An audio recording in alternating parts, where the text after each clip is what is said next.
Welcome to food awesome. இன்றைக்கி நம்ம என்ன செய்ய போகிறோன்னா மட்டன் நெஞ்செலும்பு சூப் நம்ம பண்ண போகிறோம்.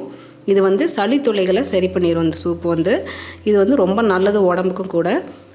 அது எப்படி செய்கிறது இந்த வீடியோவில் நம்ம பார்க்கலாம் வாங்க. அதுக்கு முன்னாடி எங்கள் சேனலை நீங்கள் மறக்காமல் சப்ஸ்கிரைப் பண்ணுங்கள். பக்கத்தில் இருக்க நோட்டிஃபிகேஷன் பெல்லையும் கிளிக் பண்ணிக்கோங்க. இப்போது ஃபஸ்ட்டு நம்ம வந்து இடிச்சிக்க வேண்டியதில் நம்ம வந்து இடித்து எடுத்துக்கலாம். இப்போ நம்ம ஃபஸ்ட்டு வந்து ஒரு 10 சின்ன வெங்காயம் வந்து இந்த மாதிரி உங்கள்கிட்ட இடிக்கல் இருந்துச்சுன்னா இடித்து எடுத்துக்கோங்க. இல்லைனா மிக்சிலனா முன்னும் பின்னுமா போட்டு எடுத்துக்கோங்க. இந்த மாதிரி முன்னும் பின்னுமா இடித்து எடுத்து நம்ம வச்சுக்கலாம். அதே மாதிரி பூண்டு வந்து ஒரு 5 பல் வந்து நம்ம வந்து நச்சு எடுத்துக்கலாம். இந்த மாதிரி நீங்கள் நச்சு சேர்த்துக்கிட்டிங்கன்னா சூப்பு நல்லா டேஸ்ட்டாக இருக்கும் உங்களுக்கு. இப்போ பூண்டு நச்சு எடுத்தாச்சு.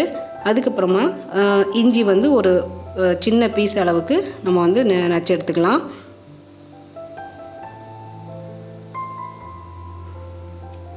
அதுக்கப்புறமா 2 பச்சை மிளகாவையும் நம்ம வந்து நச்சு எடுத்துக்கலாம்.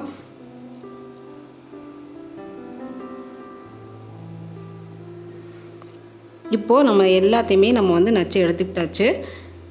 இப்போ நம்ம வந்து குக்கரில் நம்ம எல்லாத்தையுமே போட்டு நம்ம வேக வச்சு நம்ம எடுத்துக்கலாம். இப்போ வந்து இப்போ குக்கரில் வந்து 3 டீஸ்பூன் அளவுக்கு நம்ம வந்து நல்லெண்ணெய் சேர்த்துக்கலாம். எண்ணெய் நல்லா காஞ்சதுக்கப்புறமா நம்ம வந்து நச்சு வச்சுருக்கிற எல்லா பொருட்களையும் அடுத்தடுத்து போட்டு நம்ம வந்து வதக்கி எடுத்துக்கலாம். ஃபஸ்ட்டு நம்ம வந்து நச்சு வச்சுருக்கிற இஞ்சியை ஃபஸ்ட்டு நம்ம போட்டுடலாம்.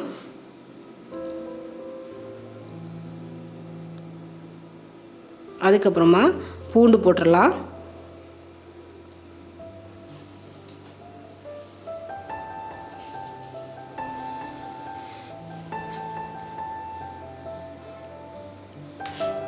அதுக்கப்புறமா நான் நச்சு வச்சுருக்கிற பச்சை மிளகா, அதுக்கப்புறமா நச்சு வச்சுருக்கிற சின்ன வெங்காயம், இது எல்லாத்தையுமே நல்லா நம்ம வந்து எண்ணெயிலே நல்லா நம்ம வதக்கிடலாம்.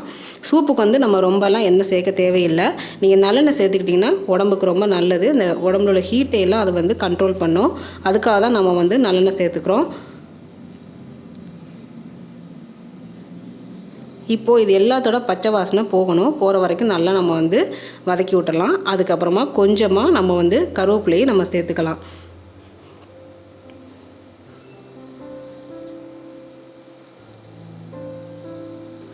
இந்த மாதிரி நம்ம நச்சு சேர்க்கும்போது உங்களுக்கு வந்து அந்த எலும்பில் வந்து நல்லா உங்களுக்கு வந்து ஸ்ட்ரென்த்து கிடைக்கும், அந்த ஜூஸ் எல்லாம் இறங்கி.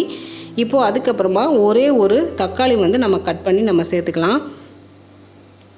அது வந்து மீடியம் சைஸ் தக்காளி ஒன்று நம்ம கட் பண்ணி நம்ம போட்டுக்குவோம்.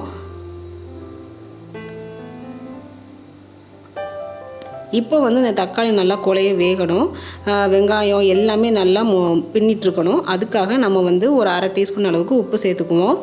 இது எதுக்காகனா இந்த தக்காளி வெங்காயம் குழைய வேகிறதுக்காக. அதுக்கப்புறமா மஞ்சள் தூள் வந்து ஒரு 1/2 டீஸ்பூன் அளவுக்கு நம்ம சேர்த்துக்கலாம்.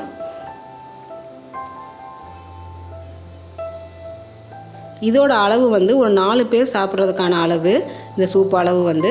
அதுக்கப்புறமா கரம் மசாலா தூள் 1/2 டீஸ்பூன், அதே மாதிரி ஜீரகப்பொடி ஒரு 1/2 டீஸ்பூன். வறுத்து ஜீரகப்பொடி இருந்தால் இன்னுமே நல்லது, அது ரொம்ப வாசமாக இருக்கும் உங்களுக்கு வந்து.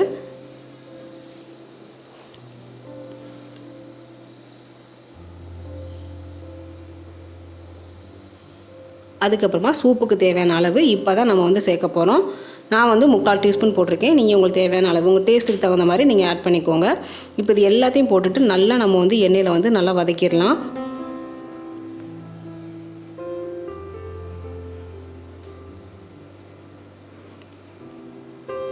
இப்போ வந்து நம்ம வந்து ஃப்ரெஷ்ஷாக நம்ம நுணுக்கின மிளகுத்தூள் வந்து ஒரு 1/4 டீஸ்பூன் நம்ம வந்து போட்டுக்கலாம்.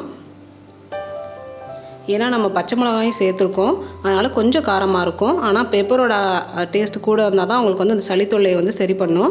அதனால் பெப்பர் வந்து நான் 1/4 டீஸ்பூன் போட்டிருக்கேன். உங்களுக்கு எந்த அளவுக்கு உங்களுக்கு வந்து காரம் தேவையோ அந்த அளவுக்கு நீங்கள் சேர்த்துக்கோங்க. ஏன்னா நம்ம கடைசியாகவும் கூட நம்ம பெப்பர் சேர்ப்போம். ஸோ உங்களுக்கு எந்த அளவுக்கு காரம் தேவையோ அந்த அளவுக்கு நீங்கள் பெப்பர் ஆட் பண்ணால் போதும். இப்போ நம்ம எல்லாத்தையுமே நல்லா வதக்கிட்டோம். இப்போ வந்து மட்டனோட எலும்பு வந்து ஒரு 300 கிராம்ஸ் நான் வாங்கி நல்லா சுத்தம் பண்ணி கழுவி வச்சுருக்கேன். அதையும் நம்ம அதில் வந்து சேர்த்துடலாம். நீங்கள் வாங்கும்போது எலும்பு மட்டும் நீங்கள் வாங்காதீங்க. அந்த தாமரங்காய், அந்த ஈரல் அதெல்லாம் இருக்கும், அதெல்லாம் சேர்த்து வாங்குங்க. ஏன்னா இப்படியே நீங்கள் போட்டு நீங்கள் சூப்பு செஞ்சிட்டிங்கன்னா அதை மட்டும் தனியாக எடுத்து நீங்கள் குழந்தைங்களுக்கு நீங்கள் ஊட்டலாம். அது அவங்களுக்கு ரொம்பவே நல்லது. இப்போ எல்லாத்தையுமே நல்லா நம்ம வந்து மிக்ஸ் பண்ணிட்டோம்.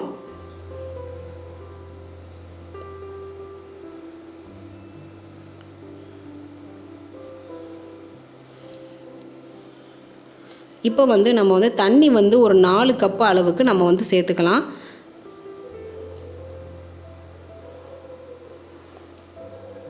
இதை நீங்கள் வந்து பவுலில் ஊற்றி சாப்பிடலாம். இல்லைன்னா நீங்கள் சூடாக வெள்ளை சாதம் போட்டு இதை நீங்கள் அப்படியே இந்த சூப்பை ஊற்றி நீங்கள் சாப்பிட்டீங்கன்னா உங்களுக்கு அந்த சளித்தொல்லைகள்லாம் சரி பண்ணிடும்.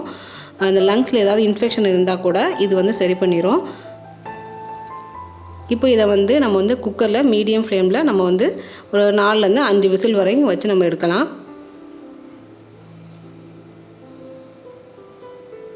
இப்போது 5 விசில் வந்தாச்சு, ஸ்டீம் போயிடுச்சு.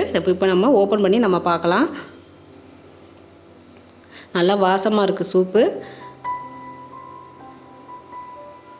சூப்பராக நல்லா வந்திருக்கு மட்டன் சூப்பு. இது நீங்கள் பவுலில் ஊற்றி சாப்பிட்டாலும் பரவாயில்ல, நீங்கள் வந்து ஒயிட் ரைஸில் சாப்பிட்டாலும் பரவாயில்ல. குழந்தைங்களுக்கு நீங்கள் ஒயிட் ரைஸில் போட்டு ஊட்டினீங்கன்னா அவங்களுக்கு ரொம்பவே நல்லது. இப்போ நம்ம கடைசியாக கொஞ்சமாக நம்ம கொத்தமல்லி இலை தூவி நம்ம இறக்கிடலாம். இந்த ரெசிபியை நீங்கள் ட்ரை பண்ணி பாருங்கள். செஞ்சு பார்த்துட்டு எனக்கு கமெண்ட் பண்ணுங்கள். இந்த வீடியோ பிடிச்சிருந்ததுன்னா உங்கள் ஃப்ரெண்ட்ஸுக்கு நீங்கள் ஷேர் பண்ணுங்கள், லைக் பண்ணுங்கள். நன்றி.